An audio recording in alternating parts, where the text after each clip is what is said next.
over there. Let's sit over there.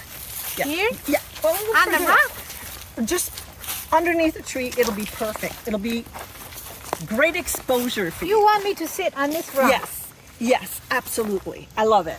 If I get rock rot between my legs, Oh, you can't do that. I need extra money for that, and I'm going to sue you. It really is.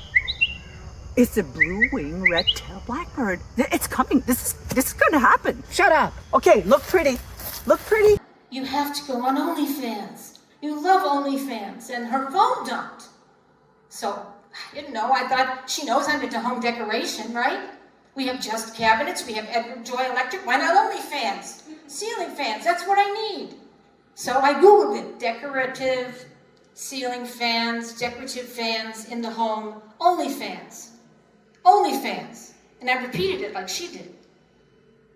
And I get a website with two girls almost naked in their bedroom. But in the back, there was this gorgeous little plug-in fan, and I couldn't zoom in close enough to get the SKU number, where to buy it or anything. And then the button came up, click here to see more. Put in your credit card, no problem. Well, girls, if that's the way I think you're going to sell ceiling fans, it's not going to work. Well, when the dust settled, I realized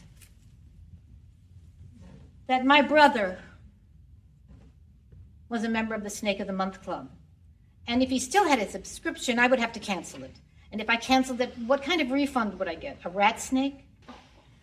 Oh, please. You think I made that up? There was in the 60s a club, the Snake of the Month Club. They sent you information packets. My brother was all over that. He was a reptile freak. I hated them, but he liked them. So I put up with them.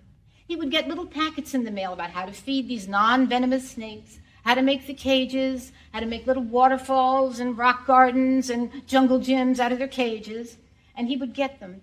And they would come to the house in little squirming sacks in the mailbox or at the front door.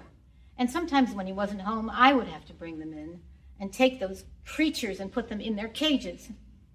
Well, after he had so many non-venomous snakes come from some mysterious warehouse, nobody stopped them. Apparently there wasn't any people for the ethical treatment of reptiles back then. I wish there had been. They would have stopped them before they came to my door.